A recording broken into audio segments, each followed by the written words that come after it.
పితా పుత్ర పవిత్రాత్మ నామమున ఆమేన్.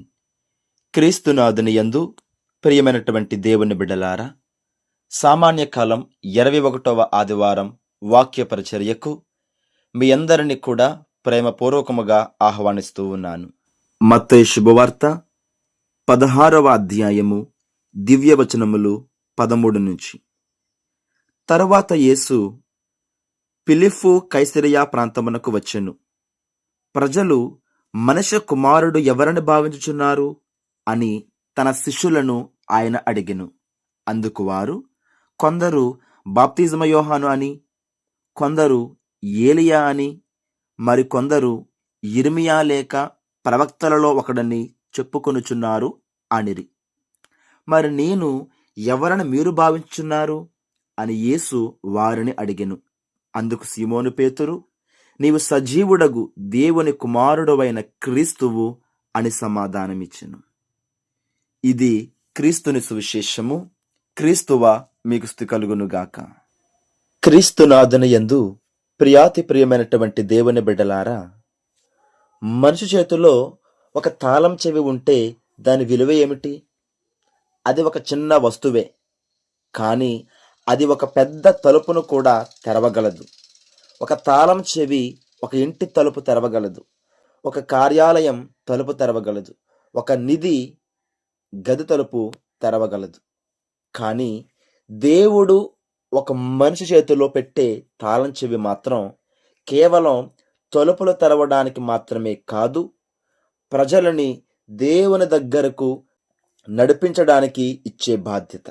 ఈరోజు మొదటి పట్టణంలో దేవుడు ఎలియాకీముకి ఒక గొప్ప బాధ్యతని అప్పగిస్తూ ఉన్నాడు. దావీదు ఇంటి తాళం చెవిని అతనికి భుజంపై ఉంచుతున్నాడు. అయితే సువార్త పట్టణానికి వచ్చేసరికి అదే తాళం చెవి అనే భావం మరింత గొప్ప రూపంలో కనిపిస్తుంది. యేసు పేతురు గారితో అంటున్నారు, పరలోక రాజ్యపు తాళపు చెవులను నీకు ఇచ్చేదను అని అంటున్నాడు. ప్రియమైన దేవుని బిడ్డలారా, ఇది యాదృచ్ఛికం కాదు. మొదటి పట్టణంలో బాధ్యత ఎవరి చేతిలో ఉండాలో అనే ప్రశ్నని లేవనెత్తుతుంది. రెండవ పట్టణంలో ఆ బాధ్యతకు నిజమైనటువంటి మూలం ఎవరు అని చూపిస్తుంది. ఇక సువార్త పట్టణం క్రీస్తు ప్రభు తన సంఘానికి యొక్క బాధ్యతని ఎవరికి ఎందుకు అప్పగిస్తున్నాడో తెలియజేస్తుంది. అందుకే ఈరోజు మనల్ని మనం ప్రశ్నించుకోవాలి. దేవుడు నా చేతిలో ఏ తాళం చెవి పెట్టాడు? దానితో నేను తలుపులు తెరుస్తున్నానా లేక మూస్తున్నానా? ఒకసారి ఆత్మ పరిశీలన చేసుకోవాలి. ఒక పెద్ద కుటుంబంలో ప్రియులారా, ఒక తండ్రి తన పెద్ద కుమారుడికి ఇంటి తాళం చెవి ఇచ్చాడు.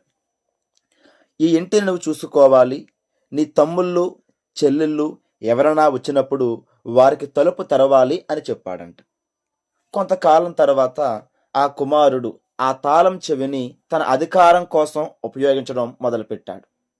చూసారా, తనకు నచ్చిన వారికి మాత్రమే తలుపు తెరిచేవాడు, తనకు నచ్చని వారిని బయట నిలబెట్టేవాడు. ఒకరోజు తండ్రి వచ్చి అడిగాడు, నేను నీకు తాళం చెవిని ఎందుకు ఇచ్చాను?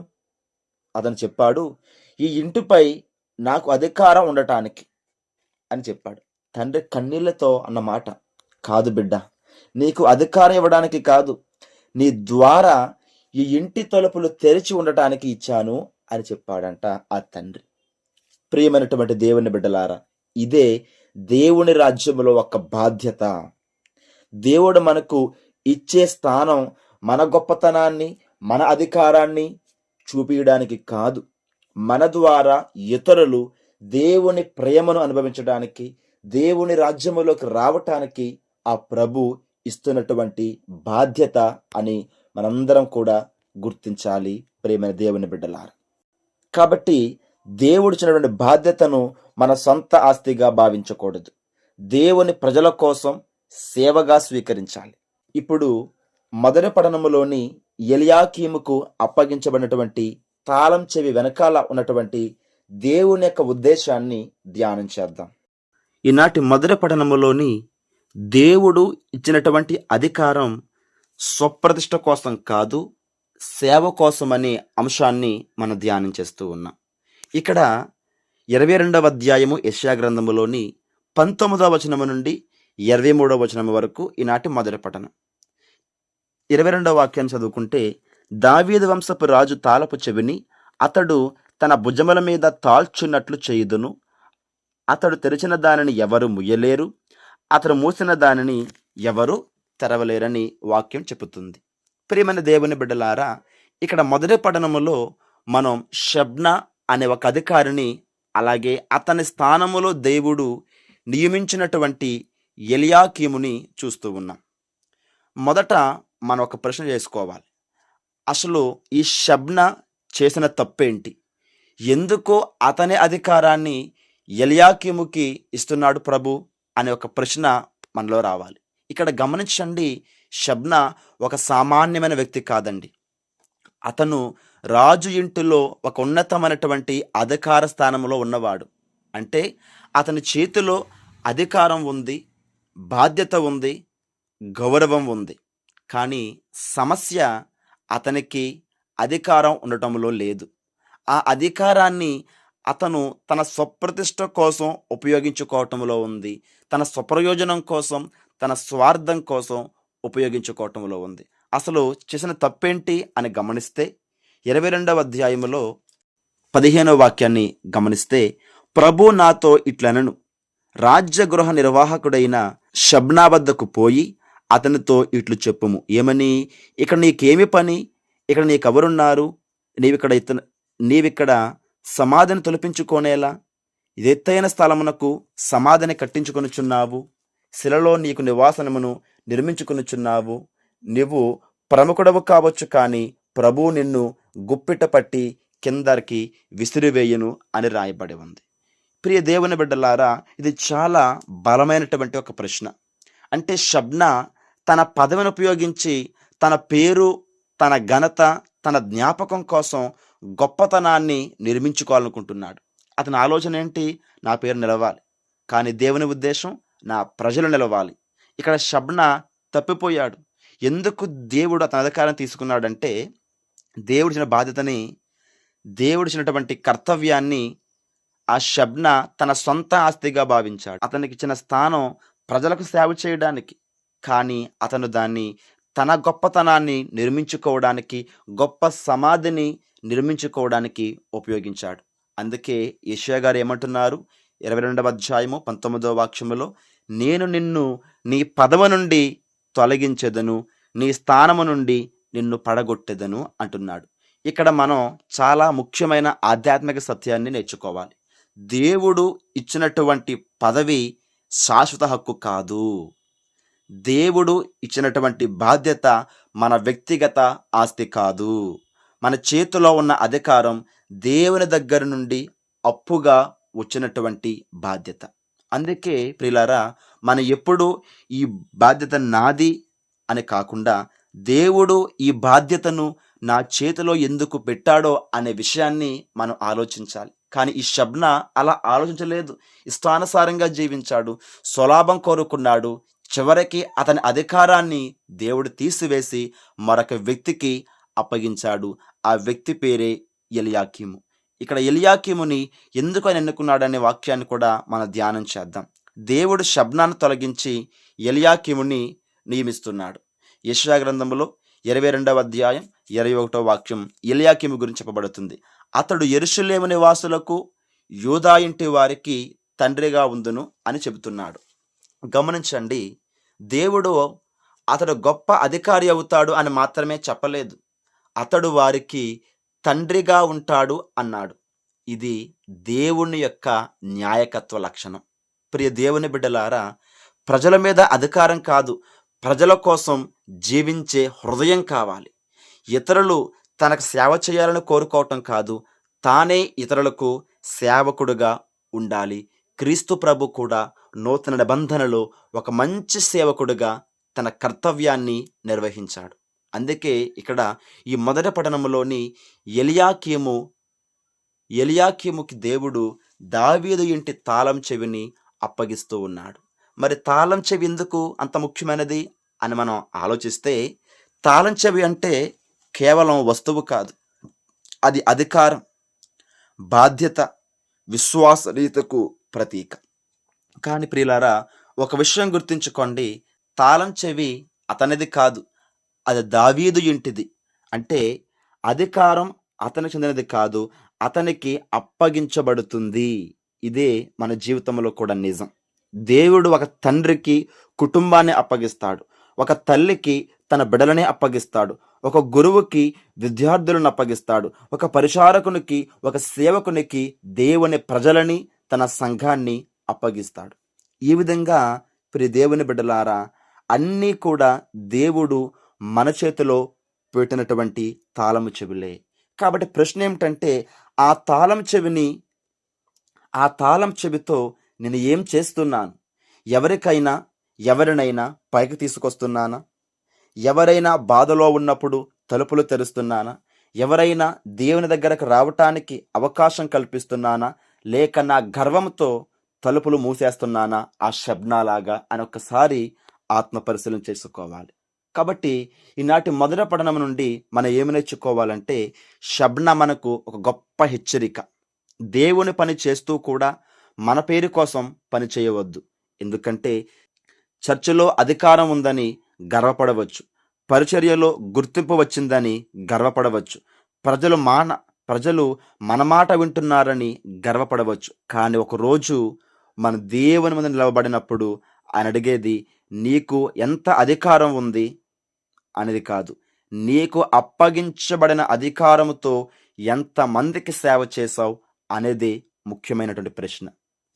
మార్కు శుభవార్తలో 10వ అధ్యాయము 43వ వాక్యములో వాక్కు సెలవిస్తున్నది ఏంటంటే, మీలో గొప్పవాడుగా కావలసిన వాడు మీకు సేవకుడై ఉండాలి. అందుకే షబ్న తన పదవిని తనకు మహిమగా మార్చుకున్నాడు, దాన్ని కోల్పోయాడు. కానీ ఎల్యామీకు బాధ్యతను సేవగా స్వీకరించడానికి పిలువబడ్డాడు. తాళం చెవి అతనికి అప్పగించబడింది. కాబట్టి ఈరోజు మనం నిర్ణయం తీసుకుందాం. ప్రభువా, నీవు నా చేతిలో పెట్టినటువంటి ఏ తాళం చెవినైనా, అంటే ఏంటి, ఏ బాధ్యతనైనా, ఏ కర్తవ్యాన్నైనా నా పేరు కోసం కాదు, నీ ప్రజల కోసం ఉపయోగించుకునే సేవకుని హృదయాన్ని నాకివ్వు. ఎందుకంటే దేవుడు ఇచ్చిన స్థానం మన గొప్పతనానికి గుర్తు కాదు, మన సేవకు అప్పగించబడినటువంటి బాధ్యతకి గుర్తు. తాళం చెవి ఉండటం గొప్ప విషయం కాదు, ఆ తాళం చెవితో సరైన తలుపులు తెరవటం గొప్ప విషయం. దేవుడు మన చేతిలో పెట్టిన బాధ్యతను మనం ఎంతగా పట్టుకున్నామన్నది కాదు, దానితో ఎంతమందిని దేవుని దగ్గరకు తీసుకొస్తున్నామన్నదే ముఖ్యం. ఇదే ఈనాటి మొదటి పఠనం మనందరికీ కూడా నేర్పించేటువంటి సత్యం. ప్రియ దేవుని బిడ్డలారా, మొదటి పఠనములో దేవుడు మనకు ఇచ్చినటువంటి బాధ్యత మన గొప్పతనం కోసం కాదు, సేవ కోసం అని ధ్యానం చేశాం. కానీ ఆ బాధ్యతను సరిగ్గా నిర్వహించడానికి మనకి మన జ్ఞానం మాత్రమే సరిపోతుందా? మనిషి జ్ఞానం పరిమితమైనది, దేవుని జ్ఞానం అపారమైనది. అందుకే 2వ పట్టణములో పౌలు గారు మనని దేవుని అపారమైన జ్ఞానం ముందు వినయంగా నిలబడమని ఆహ్వానిస్తూ ఉన్నాడు. 2వ పట్టణం రోమాపత్రిక 11వ అధ్యాయం 33వ వాక్యాన్ని మనం చదువుకుంటే, దేవుని ఐశ్వర్యం ఎంత ఘనమైనది, ఆయన వివేకము విజ్ఞానము ఎంత గాఢమైనది అని మనకి వాక్యములో చదువుకుంటూ ఉన్నాం. ప్రియమైన దేవుని బిడ్డలారా, మొదటి పఠనములో షబ్న తనకు అప్పగించబడినటువంటి బాధ్యతను తన గొప్పతనం కోసం ఉపయోగించుకున్నాడు. కానీ మనిషి తన సొంత జ్ఞానంతో దేవుని పనిని అర్థం చేసుకోవడానికి ప్రయత్నించినప్పుడు కూడా తప్పిపోవచ్చు. ఎందుకంటే పౌలు గారు మనకి ఇదే గొప్ప సత్యాన్ని నాడు నేర్పిస్తూ ఉన్నాడు. మనకు అన్నీ అర్థం కాకపోయినా దేవునికి అన్నీ తెలుసు. మన జీవితంలో కొన్ని సందర్భాలు మనకు అర్థం కావు. నేను ప్రార్థించాను, అయినా ఎందుకు జరగలేదు? నేను మంచిగా ఉన్నాను, మరి కష్టం ఎందుకు వచ్చింది? దేవుడు నన్ను ఈ మార్గంలో ఎందుకు నడిపిస్తున్నాడు అని మనం అడుగుతాం. కానీ పౌలు గారు మనకు చెప్తున్న మాట ఏంటంటే, 11వ అధ్యాయము 36వ వాక్యములో, ఏలైనా ఆయన నుండియే, ఆయన మూలముననే, ఆయన కొరకే సమస్తమును ఉన్నవి. ప్రియమైన దేవుని బిడ్డలారా, ఆయన నుండి, ఆయన ద్వారా, ఆయన కొరకు సమస్తమును ఉన్నవి. అంటే మన జీవితానికి మూలం దేవుడే, మన జీవితాన్ని నడిపించేది దేవుడే, మన జీవితం చివరకు చేరవలసిన మహిమ కూడా దేవునిదే. బైబిల్ గ్రంథములో సామెతల గ్రంథం 3వ అధ్యాయం 5వ వాక్యం చదువుకుంటే, నీవు పూర్ణ హృదయముతో యెహోవాను నమ్ముకొనుము, నీ స్వబుద్ధి మీద ఆధారపడకుము అనే వాక్యములో వింటూ ఉన్నాం. ప్రియ బిడ్డలారా, మన బుద్ధి పరిమితమైనది, మనకు కనిపించేది ఈరోజు మాత్రమే. కానీ దేవుడు నిన్న, నేడు, రేపు అన్నీ కూడా ఆ దేవునికి తెలుసు. అందుకే దారి అర్థం కాకపోయినా దేవుని చెయ్య వదలవద్దు, సమాధానం ఆలస్యమైన ప్రార్థన ఆపవద్దు. దేవుని ప్రణాళిక మన ప్రణాళిక భిన్నంగా ఉన్న ఆయన నమ్మాలి. ఎందుకంటే విశ్వాసం అంటే దేవుడు చేస్తున్న ప్రతిదీ అర్థం చేసుకోవటం కాదు, అర్థం కానప్పటికీ కూడా దేవుడి మీద నమ్మకం ఉండటం, ఆయన మంచివాడని, నమ్మకమైన వాడని నమ్మటం. కాబట్టి ఈరోజు హృదయంలో ఏమని చెప్పాలంటే, ప్రభువా, నాకు అన్నీ అర్థం కావటం లేదు, కానీ నీవు నా దేవుడవని, నీ మార్గం నా మార్గం కంటే గొప్పదని నమ్ముతున్నాని అని మనం చెప్పగలగాలి. ప్రియమైన దేవుని బిడ్డలారా, 2వ పఠనంలో మనకు దేవుని జ్ఞానం మన జ్ఞానానికి మించినదని నేర్పించింది. ఆ అపారమైన జ్ఞానం మనకు ఎవరిలో ప్రత్యక్షమైంది? యేసుక్రీస్తులో.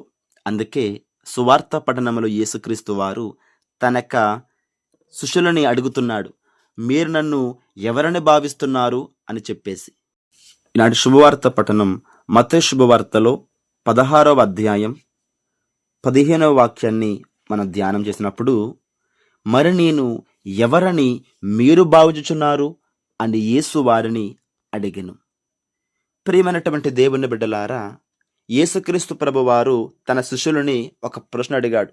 ఏంటంటే, నన్ను ప్రజలు ఎవరనుకుంటున్నారు అని చెప్పి వారు ఎన్నో సమాధానాలు చెప్పారు. కానీ యేసుక్రీస్తు వెంటనే అడిగిన ప్రశ్న ఏంటంటే, మరి మీరు నన్ను ఎవరని భావిస్తూ ఉన్నారు? ఇది కేవలం పేతురు గారిని అడిగిన ప్రశ్న కాదు, ఈరోజు మనందరినీ కూడా అడుగుతున్నటువంటి ప్రశ్న. నీ జీవితంలో నేను ఎవరు అని చెప్పేసి ప్రియులారా మనందరినీ ప్రభు అడుగుతున్నాడు. కానీ పేతురు గారు విశ్వాసముతో చెప్పిన మాట ఏంటంటే, నీవు క్రీస్తువు, సజీవుడైన దేవుని కుమారుడు అని చెప్పగలిగాడు. ఇది మన విశ్వాసానికి పరీక్ష. పేతురు యేసుని కేవలం గురువుగా చూడలేదు, అద్భుతాలు చేసేటువంటి దేవుడిగా మాత్రమే చూడలేదు, ఆయనే క్రీస్తు, సజీవుడైన దేవుని కుమారుడని విశ్వసించాడు. అప్పుడు యేసుక్రీస్తు వారు ఏమన్నారు? ఈ విషయాన్ని రక్తమాంసములు నీకు తెలియచేయలేదు, పరలోకమందున్న నా తండ్రియే నీకు తెలియపరచాడని చెప్పేసి ప్రభు అంటున్నాడు. అంటే యేసుని నిజంగా తెలుసుకోవటం కేవలం మన తెలివితోనే కాదు, దేవుని కృపతో మన హృదయానికి విశ్వాసం కలుగుతుంది. ఇక్కడ ప్రభు పేతురు యేసు ఎవరో చెప్పిన తర్వాత అతనికి తన యొక్క బాధ్యతని అప్పగించాడు. నీవు పేతురువి, నీ బండ మీద నా సంఘాన్ని కట్టుదును అన్నాడు ప్రభు. ప్రియమైన దేవుని బిడ్డలారా, తర్వాత పరలోక రాజ్యపు తాళపు చెవులని నీకు ఇస్తాను అని చెప్పాడు. ఇది మనకి మొదటి పట్టణంలో మనం ఆల్రెడీ విన్నాం. యెషయా గ్రంథంలో 22వ అధ్యాయంలో దావీదు ఇంటి తాళపు చెవులని ఎలియాకీముకి ఇవ్వబడటం గురించి. ఇక్కడ యేసు పరలోక రాజ్యపు తాళం చెవులు పేతురు గారికి ఇస్తున్నాడు. కానీ తాళం చెవి అంటే కేవలం అధికారం కాదు, అది ఒక బాధ్యత, అది ఒక సేవ, న్యాయకత్వం లక్షణం. ప్రజలందరినీ కూడా క్రీస్తు ప్రభు దగ్గరికి నడిపించే బాధ్యత అని చెప్పి మనం ధ్యానం చేసాం. అందుకనే యేసుక్రీస్తు ప్రభు వారు ఏమంటారు తెలుసా? యోహాను శుభవార్తలో పేతురు గారితో, పేతురు నా గొర్రెలని మేపుము అని చెప్తున్నాడు. అంటే పేతురు బలహీనుడినైనా దేవుడు ఉపయోగించాడు. పేతురు తర్వాత యేసుని తిరస్కరించాడు, అయినా యేసు అతన్ని పూర్తిగా వదిలిపెట్టలేదు. పేతురు పడిపోయాడు, కానీ క్రీస్తు కృప అతన్ని మళ్ళీ లేపింది. ఇది మనకు గొప్ప నిరీక్షణను కల్పిస్తుంది. మన గతంలో తప్పులు ఉండవచ్చు, మనలో బలహీనతలు ఉండవచ్చు, కానీ క్రీస్తు కృప మన ఓటమిని కూడా చివరి మాటగా అనుమతించదు, మనల్ని నడిపిస్తుంది, ముందుకి సాగేలా చేస్తుంది. కాబట్టి ఈ సువార్త పట్టణంలో మనం నేర్చుకున్న విషయాలు ఏమిటంటే, యేసును కేవలం తెలుసుకోవటం కాదు, ఆయనే క్రీస్తుగా విశ్వసించాలి. రెండవది, దేవుడిచ్చినటువంటి కర్తవ్యాలని హోదాగా కాదు, అధికారంగా కాదు, సేవగా స్వీకరించాలి, సేవకుడిగా ఉండాలి. మూడవది, పడిపోయిన క్రీస్తుని వదిలిపెట్టకూడదు. కాబట్టి ఈరోజు మనందరినీ కూడా ప్రభు అడుగుతున్నాడు ఏంటంటే, నన్ను మీరు ఎవరని భావిస్తున్నారు? మన సమాధానం పేతురులా ఉండాలి.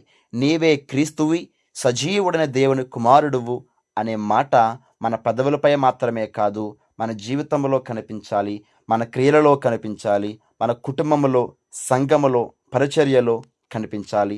క్రీస్తు కనిపించేలా జీవిద్దాం. ఆ క్రీస్తు ఎవరో నిజంగా తెలుసుకుని ఆ సజీవ దేవుని కుమారుడిని యథార్థంగా పూర్ణ హృదయంతో, పూర్ణ ఆత్మతో, పూర్ణ మనసుతో ఆరాధించే కృపను మనందరికీ అనుగ్రహించమని ఆ ప్రభువుని ప్రార్థన చేసుకుందాం. ఆమేన్. ప్రార్థన. దయగల మా ప్రభువ, ప్రేమగల మా యేసయ్య, మీ పరిశుద్ధమైన నామానికి వందనాలు తండ్రి, స్తోత్రాలు నాయన. ఈ పవిత్రమైన గడియలో కొద్ది క్షణాల పాటు ఈ సామాన్య కాలం 21వ ఆదివారంలోని 3 పఠనాలని ధ్యానం చేశాం దేవా. 3 పఠనాల ద్వారా మీ సందేశాన్ని మాకు అందించారు, మీకు వందనాలు ప్రభువా. వినటువంటి వాక్య పరిచర్యనైనా మా అనుదిన ఆధ్యాత్మిక జీవితాల్లో ఏది మార్చుకోవాలో అవన్నీ మార్చుకుంటూ నీకు ప్రియమైనటువంటి బిడ్డలుగా ఉండే గొప్ప కృపను, గొప్ప పవిత్ర జీవితాన్ని మాకు దయచేయమని ప్రార్థిస్తున్నాం తండ్రి. ఎవరెవరైతేనైనా ఆన్లైన్ ద్వారా ఈ వాక్యం వింటున్నారందరినీ కూడా దీవించండి. వారిని, వారి పరిచర్యలను, వారి యొక్క విశ్వాసాన్ని మీరు దీవించి పవిత్రపరిచి బలపరచమని ప్రార్థిస్తున్నాం తండ్రి. ఇంకా అనేక మందినైనా ఈ వాక్యం వినడానికి సహాయం దయచేయమని ప్రార్థిస్తున్నాం దేవా.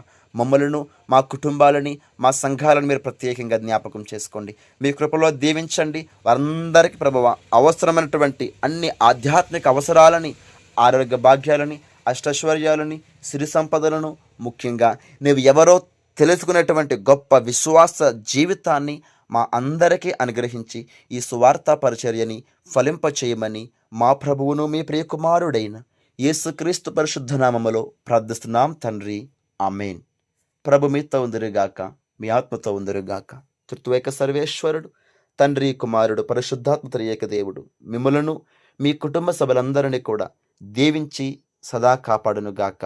ఆమేన్.